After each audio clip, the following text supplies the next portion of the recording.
আল্লাহ রাব্বুল আলামিন কোরআনুল কারীমের মধ্যে বলেন, ওয়ালাকাদ যারানা লিজাহান্নামা কাসীরাম মিনাল জিন্নি ওয়াল ইনস। আমি বিপুল সংখ্যক মানুষ এবং জিনকে জাহান্নামের জন্য তৈয়ার করেছি। যেই সমস্ত মানুষ এবং জিন যাবে, তাদের জাহান্নামে যাবে, তাদের কোয়ালিফিকেশন কি, কোন কারণে তারা জাহান্নামী হবে? আল্লাহ রাব্বুল আলামিন বলেন, ওই সমস্ত মানুষ এবং জিন লাহুম কুলুবুন লা ইয়াফকাহুনা বিহা। আল্লাহ তাআলা যাদেরকে কলব দিয়েছিলেন, হৃদয় দিয়েছিলেন, ভালো মন্দ অনুধাবন করার যোগ্যতা আল্লাহ তাআলা দিয়েছিলেন, কিন্তু তারা এই হৃদয়টাকে ভালো মন্দ যাচাই বাছাইয়ের ক্ষেত্রে কাজে লাগায় নাই। মন্দটা বুঝার পরেও মন্দটা করেছে, ভালোটা বুঝবার পরেও ভালোর কাছে যায় নাই। তারা তাদের এই হৃদয়কে যথাযথভাবে কাজে লাগায় নাই। ওয়ালাহুম আ'য়ুনুল লা ইউবসিরুনা বিহা। আমি আল্লাহ যাদেরকে দৃষ্টিশক্তি দিয়েছিলাম, কিন্তু এই চোখ দিয়ে তারা দেখার মতো দেখে নাই। ওয়ালাহুম আযানুল লা ইয়াসমাউনা বিহা। আমি আল্লাহ যাদেরকে শ্রবণ শক্তি দিয়েছিলাম, কিন্তু এই শ্রবণ শক্তিকে যারা কাজে লাগায় নাই, কান থাকার পরেও বাস্তবে ওই কানের ব্যবহার সে সঠিকভাবে করে নাই। আল্লাহ তাআলা বলেন, উলাইকা কাল আনআম। ওই মানুষগুলো হৃদয় থাকার পরেও, চোখ থাকার পরেও, কান থাকার পরেও, দৃষ্টিশক্তি থাকার পরেও, শ্রবণ শক্তি থাকার পরেও, বুঝবার যোগ্যতা থাকার পরেও ওই মানুষগুলো হলো চতুষ্পদ জানোয়ারের মতো। আল্লাহ সুবহানাহু ওয়া তাআলা প্রথমে বললেন, উলাইকা কাল আনআম। এই মানুষগুলো চতুষ্পদ জানোয়ারের মতো।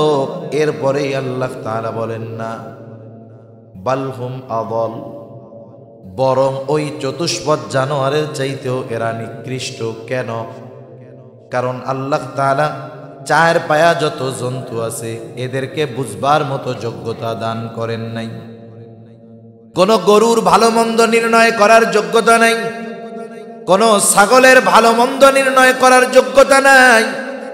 কোন কারো গরু যদি অপর আরেক মালিকের ক্ষেতের ফসল খেয়ে ফেলে, আপনি যদি গরুকে, ছাগলকে বারবার ওয়াজ করেন, গরুরে আমি হইলাম তোর মালিক, তোর যদি খিদা লাগে তাইলে আমার জমিন থেকে খাইস, কিন্তু খবরদার ওই পাশের জমিন থেকে খাবি না, কারণ ওই জমিনের মালিক আমি না।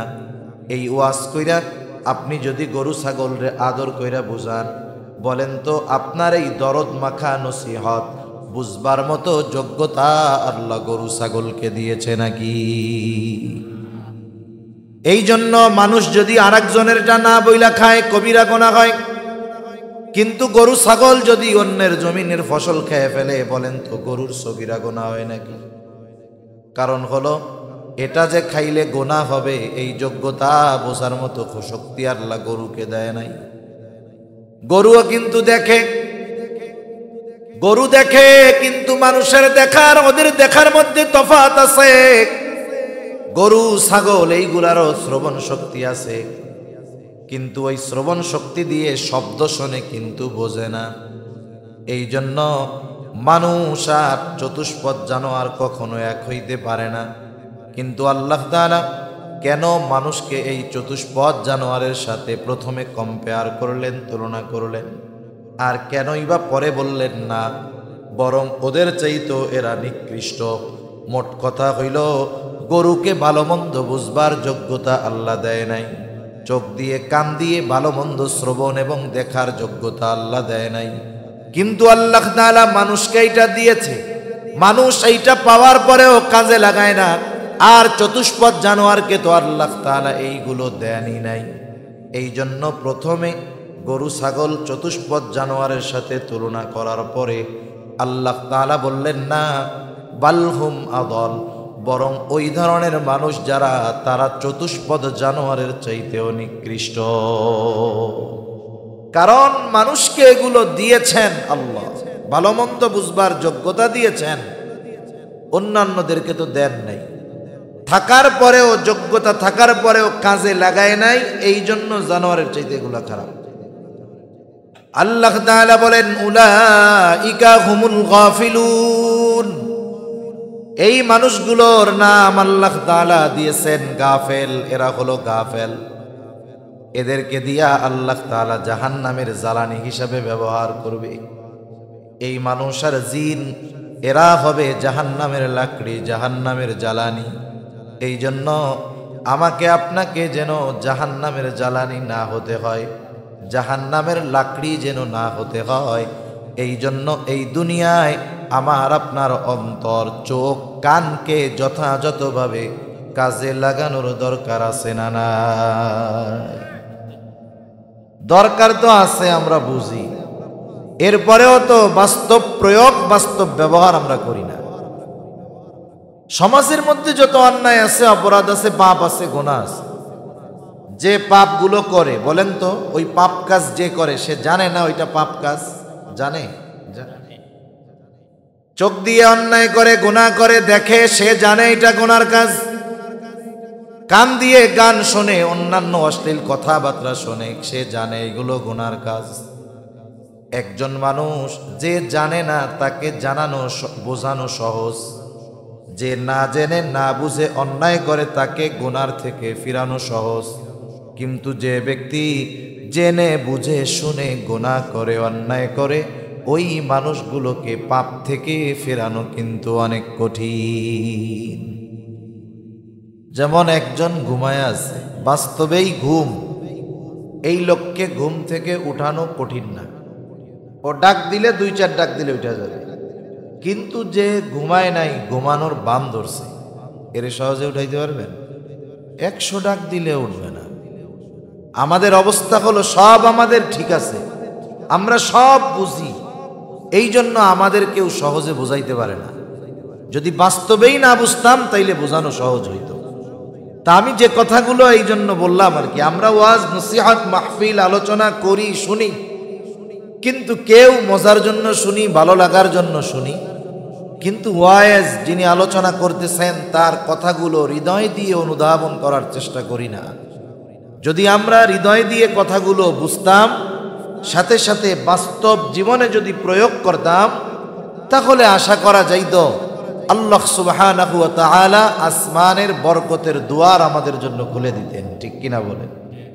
তা সম্মানিত উপস্থিতি, আমি আপনাদের খেদমতে গুরুত্বপূর্ণ কয়েকটা কথা অতি অল্প সময়ে বলবার নিয়তে কোরআনুল কারীম থেকে 2টো আয়াত ও রাসূল আকরাম সাল্লাল্লাহু আলাইহি ওয়াসাল্লামের 2টা হাদিস থেকে কিছু পাঠ করেছি। আল্লাহ তাআলার কাছে তৌফিক চাই, কিছু কথা অল্প সময় আল্লাহ বলার তৌফিক আমাকে দান করেন, যে কথাগুলো আমাদের সবার দুনিয়া এবং আখিরাতের জন্য কল্যাণকর হয়। সকলে বলি আমিন। আপনাদের হয়তো বর্তমান সময়ের শিক্ষা ব্যবস্থার ব্যাপারে মোটামুটি কিছু জানা আছে, সাথে সাথে পাঠ্যপুস্তকের ব্যাপারেও কম বেশি আপনাদের ধারণা আসছে। বাস্তবতা হলো, একটা জাতিকে যদি ধ্বংস করতে হয়, ওই জাতির প্রধানত 2টো বিষয়কে ধ্বংস করে দিতে হয়। কয়টা বিষয়? 2টা বিষয়। আপনি একটা সভ্যতাকে ধ্বংস করতে চান, আর আমরা হলাম মুসলিম, আমাদের একটা সভ্যতা, সংস্কৃতি আছে, আমাদের একটা মৌলিক শিক্ষা ব্যবস্থা আছে। আমরা বাংলাদেশের মুসলমান। অনেক সময় দেখবেন নাস্তিক্যবাদী যারা, ইসলাম বিদ্বেষী যারা, এরা আমাদের পরিচয়ের ক্ষেত্রে, তারা তাদের পরিচয়ের ক্ষেত্রেও বলে যে আমি হলাম বাঙালি, বাংলাদেশি মুসলিম। আগে কি বলে? বাঙালি, বাংলাদেশি, এরপরে বলে মুসলিম। এটা ওরা বলে। একটা জিনিস বুঝতে হবে, শব্দের তারতম্যের কারণে এখানে অনেক কিছুর লক্ষণ প্রকাশ পায়। আগে বাঙালি কেন বলে? ওরা বলে যে বাঙালি যত সংস্কৃতি আছে, সব সংস্কৃতি আমি বাঙালি হিসাবে আগে মানব, এরপরে বাংলাদেশি সভ্যতা সংস্কৃতি মানব, এরপরে মুসলিম সভ্যতা সংস্কৃতি আমি মানব। একটু খেয়াল করেন, আমি মুসলমান, বলেন তো ইসলাম আমাকে এক পূর্ণাঙ্গ জীবন ব্যবস্থা দিয়েছে কি দেয় নাই? আমি যদি পরিপূর্ণ ইসলামী জীবন ব্যবস্থার মতে আমি চলতে চাই, তাহলে বাংলাদেশি যত আইন কানুন আছে অনেক আইনের সাথে সাংঘর্ষিক হবে, কি হবে না? অনেক আইনের সাথে সাংঘর্ষিক হবে।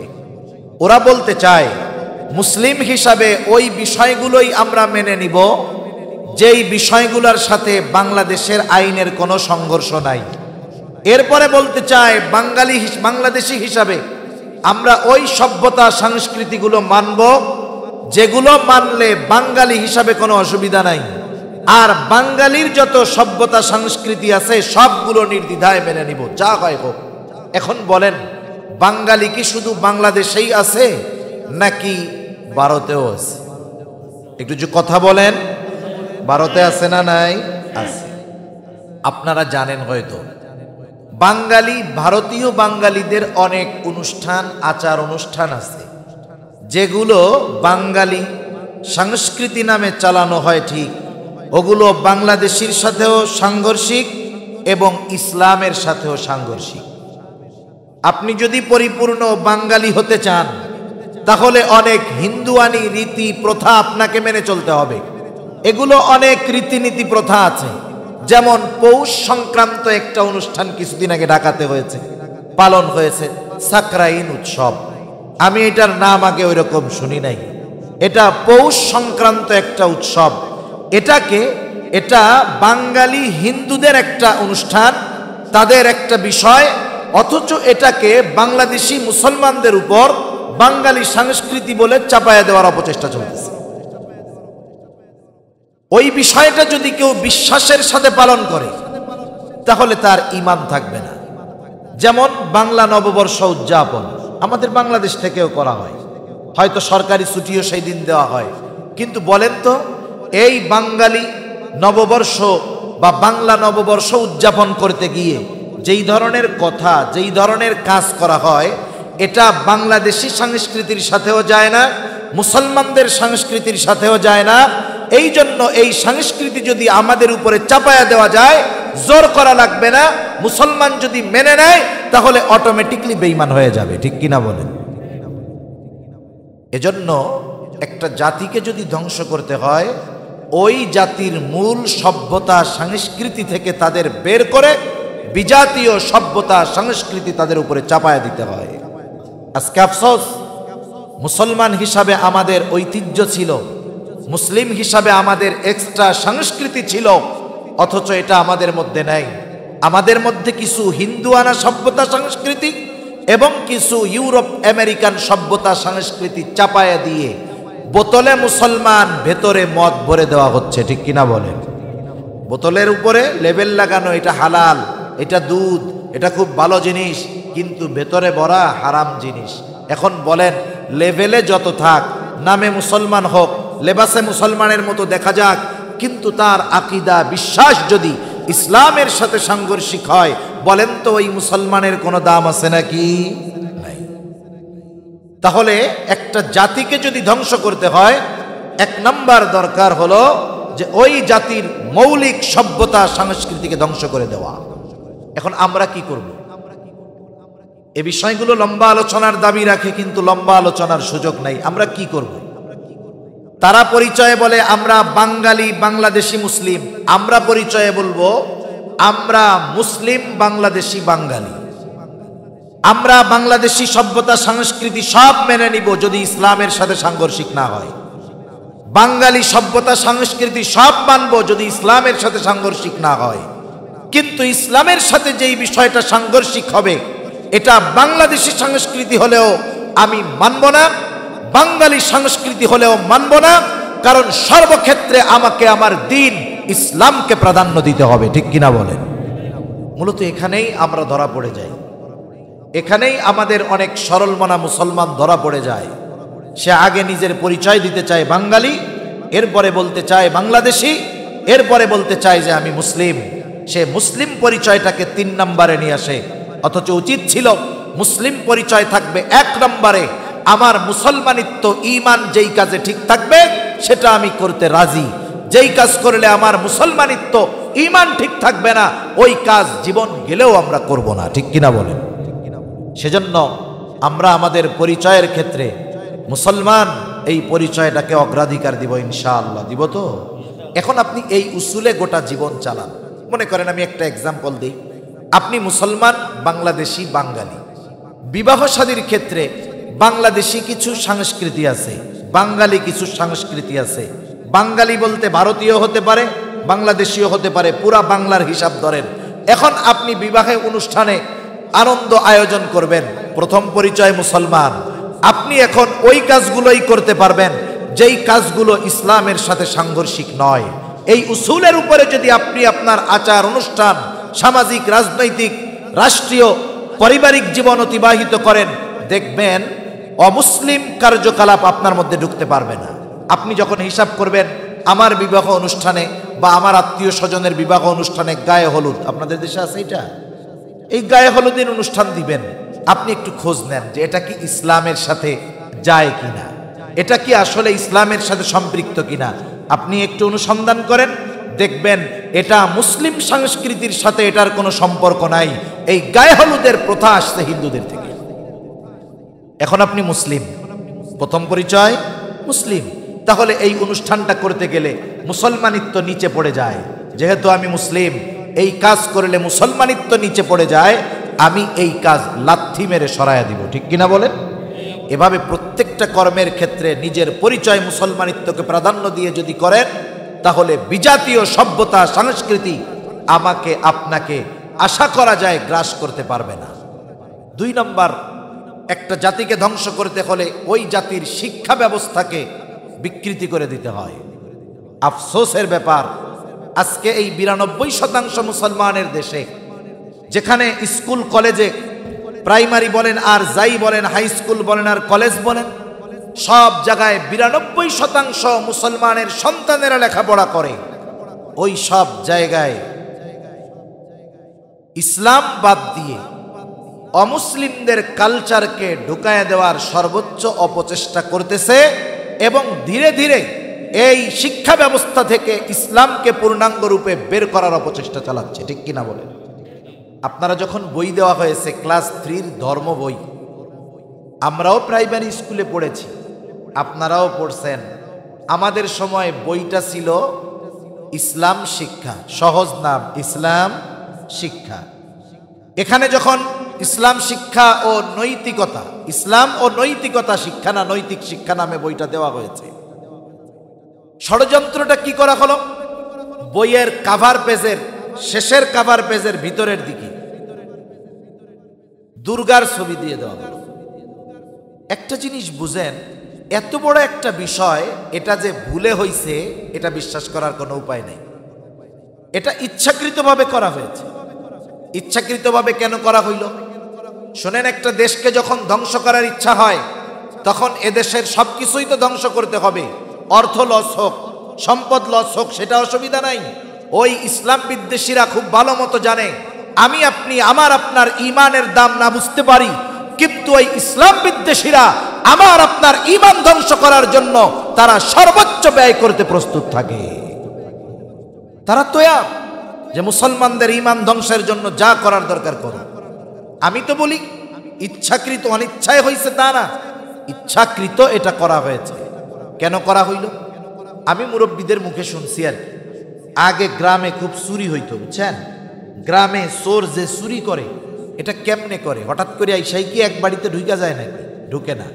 আগে যখন মানুষের মাটির ঘর ছিল, আপনাদের অঞ্চলে কি বলে জানি না, মাটি দিয়ে সরাইয়া গর্ত বানায় ভিতরে ঢুকতো। গর্ত পুরো এটারে কি বলতো? হ্যাঁ, সিং সিং সিং খুঁটা ভিতরে ঢুকে চুরি করে বের হয়ে যেত। এখন চোর আসছে এক বাড়িতে, এই বাড়িতে তো দরজা লাগানো, ভেতরে মানুষজন, চুরি করা যাবে কি যাবে না, সিং কাটা যাবে কি যাবে না, চোর বুঝবে কেন? চোর প্রথম ওই বাড়িতে এসে একটা আওয়াজ করবে, হয়তো দরজার উপরে জোরে হাত দিয়ে আঘাত করবে, অথবা টিনের চালার উপরে বড় মাটির চাক বা ইটের চাক নিক্ষেপ করবে। সে আওয়াজ করবে একটা, তার আওয়াজের একটা মাত্রা আছে। এই আওয়াজের মাত্রায় যদি ঘরের লোক জাগ্রত হয়ে যায়, স্বাভাবিক।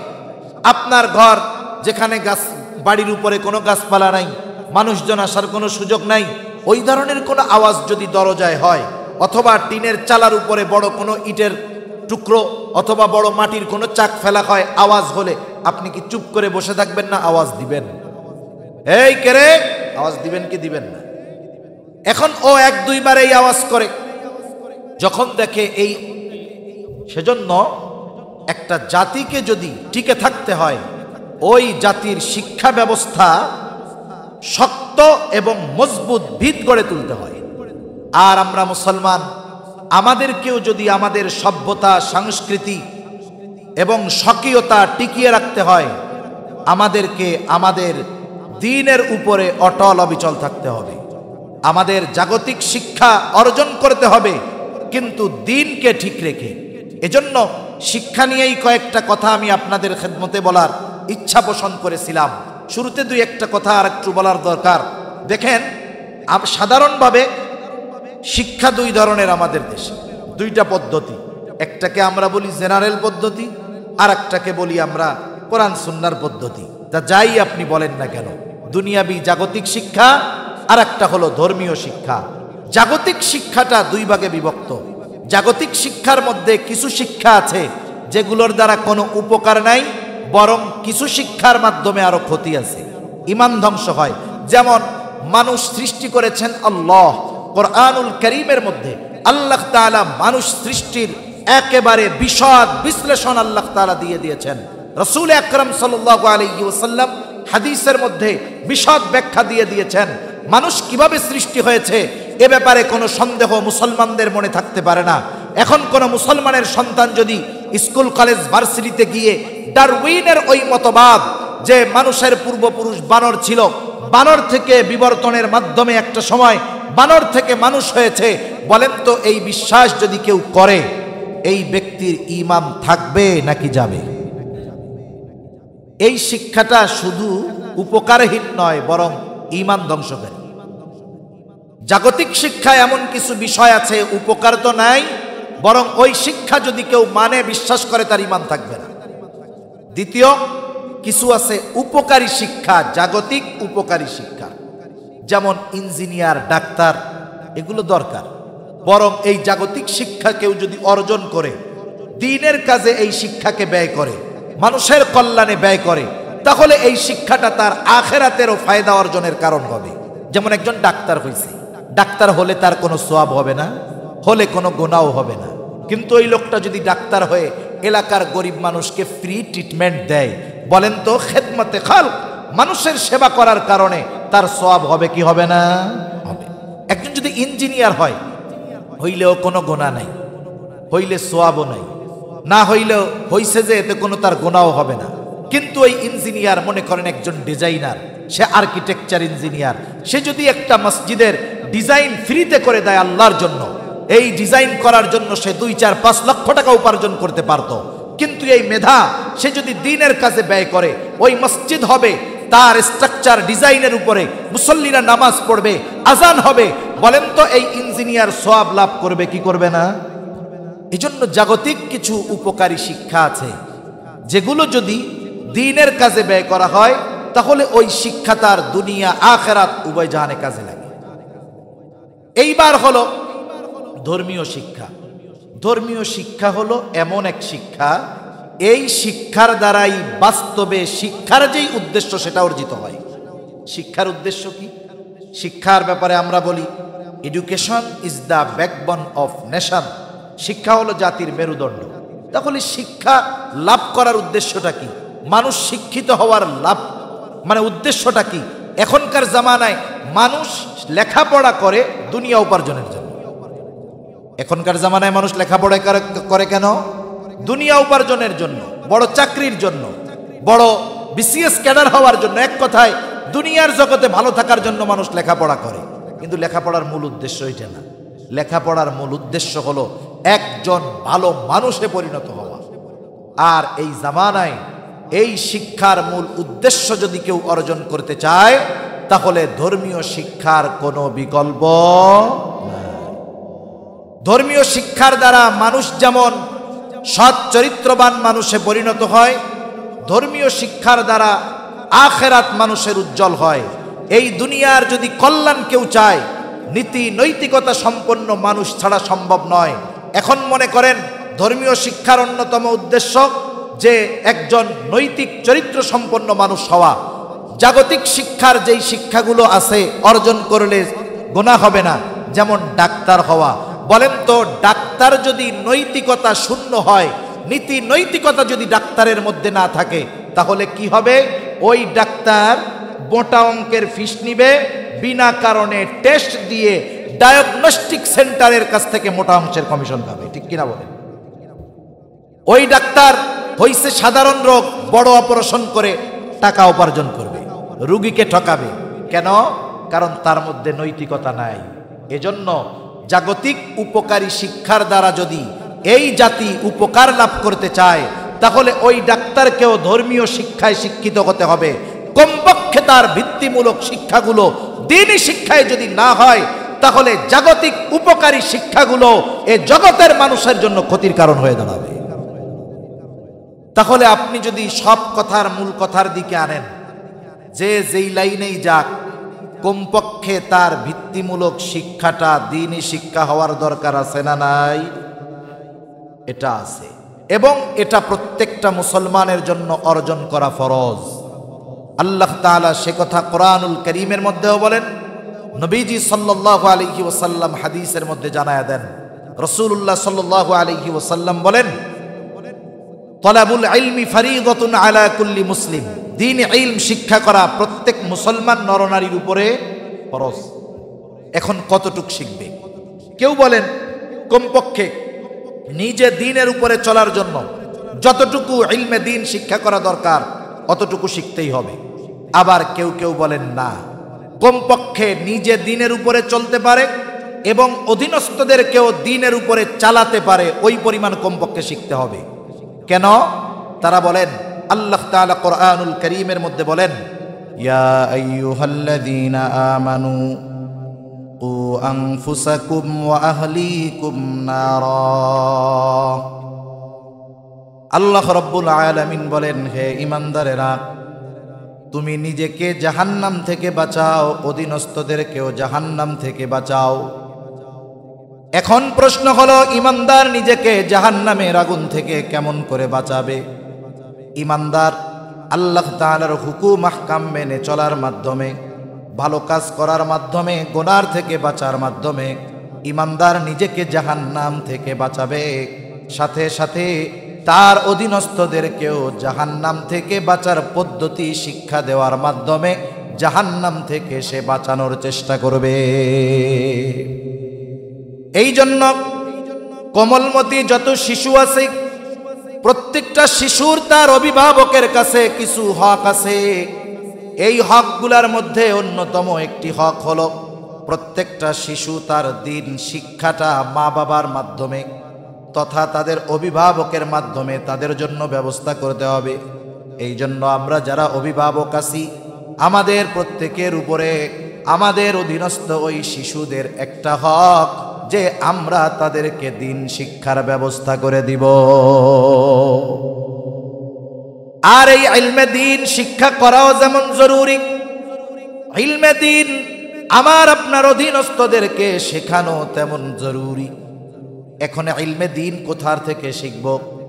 অনেকে আছে হায়াতের অনেক বছর পার হয়ে গেছে, 50, 60, 70 বছর বয়স, এখন পর্যন্ত জরুরতে দ্বীন যতটুকু জ্ঞান শিক্ষা করা ফরজ ততটুকু তারা শিখে নাই।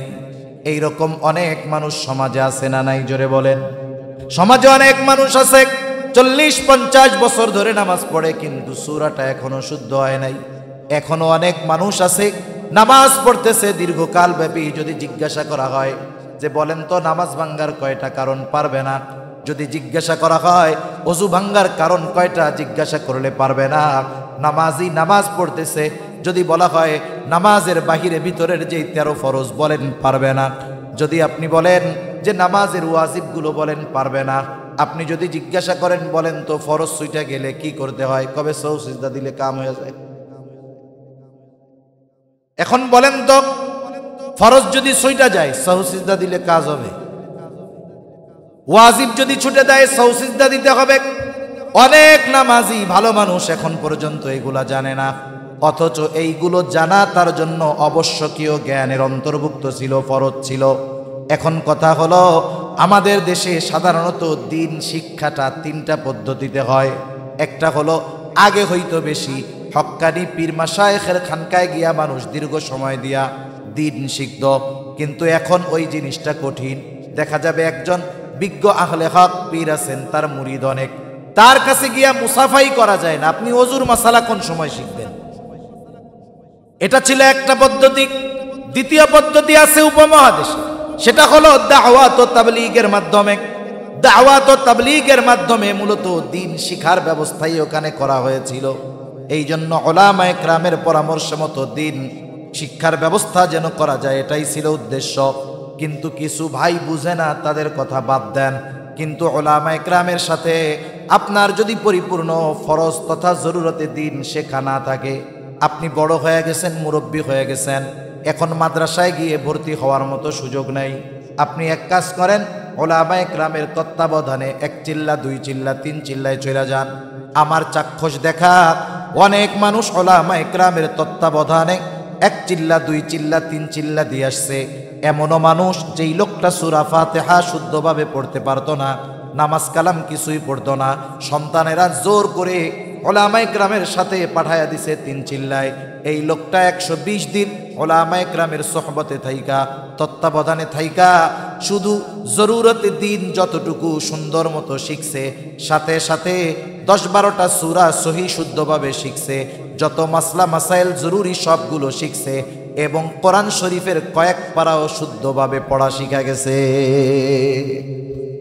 এই জন্য যেহেতু এই দিন শিক্ষা করা প্রত্যেক মুসলমানের উপরে ফরজ, আপনি যদি না জানেন এই দিন, জরুরতে দিন যদি আপনার না জানা থাকে, আপনি সর্ব অবস্থায় ফরজ তরকের গুনার উপর আপনার চলতেছে। এই গুনাহ হচ্ছে। এই জন্য অনুরোধ, সময় যদি থাকে, এই যে 2, 3, 4 বিশ্ব ইজতেমা উলামায়ে কেরামের তত্ত্বাবধানে হবে। অনুরোধ থাকবে, হায়াতের বহুত সময় তো অনেক কাজে কাটায় দিলাম, আমরা যারা ওই বিষয়ে অজ্ঞ, উলামায়ে কেরামের সাথে একটু পরামর্শ কইরা আল্লাহর রাস্তায় বের হয়ে যাব। আশা করি আমার আপনার জন্য আল্লাহ তাআলা অনেক কিছু সহজ করে দিবে। এলাকায় থাকলেও সম্ভব, কিন্তু যখন মানুষ এলাকায় থাকে হাজারো জরুরত থাকে, কিন্তু যখন 3 চিল্লার জন্য চলে যায়, ওই জায়গায় আর কোনো জরুরত নাই, শুধু আমল আর আমল চলে। ঠিক কিনা বলেন? এই জন্য যারা বড় হয়ে গেছে তাদের জন্য এই চলতি ফিরতি মাদ্রাসা, দাওয়াত ও তাবলীগের মেহনত। 3 নাম্বার পদ্ধতি হলো এই মাদ্রাসা। এই মাদ্রাসাগুলো কিন্তু বড় গুরুত্বপূর্ণ জিনিস। এদেশে ইংরেজরা যখন তাদের শাসন স্থায়ী করতে চেয়েছে, তাদের উদ্দেশ্য হলো শাসন দীর্ঘস্থায়ী করতে হবে। বাস্তবতা, উপমহাদেশে তখনও হিন্দুদের সংখ্যা বেশি ছিল, কিন্তু ইংরেজদের ক্ষেত্রে হিন্দুরা কোনো ফ্যাক্টর ছিল না, কারণ হিন্দুদেরকে বিভিন্নভাবে তারা বসে নিয়ে আসছে। তাদের এই দীর্ঘস্থায়ী রাজত্বের বড় বাধা ছিল মুসলমানেরা, উলামায়ে কেরাম। তারা অ্যানালাইসিস করলো কোথায় এই উলামায়ে কেরাম তৈরির ফ্যাক্টরি। তারা দেখে যে মাদ্রাসা হইল ফ্যাক্টরি। এইবার ইংরেজ সরকার হাজার হাজার উলামায়ে কেরামকে নির্বিচারে হত্যা করেছে, লক্ষ লক্ষ মাদ্রাসা তারা বন্ধ করে দিয়েছে। এই মাদ্রাসা বন্ধ করছে যাতে উলামায়ে কেরাম আলেম আর তৈয়ার না হয়। ওরা বুঝতে পারছে যদি মাদ্রাসাগুলো থাকে, আলেম হবে, আমাদের এই জুলুম নির্যাতনের অবসান দ্রুত ঘটে যাবে। এজন্য ওরা ওদের ক্ষমতাকে দীর্ঘস্থায়ী করার জন্য মাদ্রাসা ধ্বংস করছে, উলামায়ে কেরামকে হত্যা করছে। কারণ এই মাদ্রাসাগুলো হলো দিন ঈমান হেফাজতের দুর্গ। এই মাদ্রাসাগুলো ঈমান হেফাজতের ক্যান্টনমেন্ট। কয়েক বছর আগে আমি বাংলাদেশের একেবারে এক শেষ সীমান্ত বান্দরবন দিয়ে একেবারে শেষ সীমান্তে গেছি। ওই জায়গায় অনেক বাঙালি আছে। বাঙালিয়া বলতেছে, হুজুর, কয়েক বছর আগেও আমরা আসরের নামাজের পর পর মাগরিবের আগে ঘরের মধ্যে ঢুকতাম, আর ফজরের পরে সূর্য উঠলে এর পরে উঠতাম। কোন কারণে ভাই? বলে এলাকাটা ছিল অনিরাপদ, চরমপন্থী গ্রুপ ছিল এই জায়গায়। রাত্রে কাউরে পাইলে ধইরা নিয়ে যাইতো, মুক্তিপণ দাবি করতো, না দিলে মাইরা ফেলতো। কিন্তু এখন কি তো মাহফিল করতেছেন, কেমনে করতেছেন? বলে হুজুর, আমাদের 2 এলাকার 2 পাশে 2টা ক্যান্টনমেন্ট হয়েছে, ক্যাম্প হয়েছে।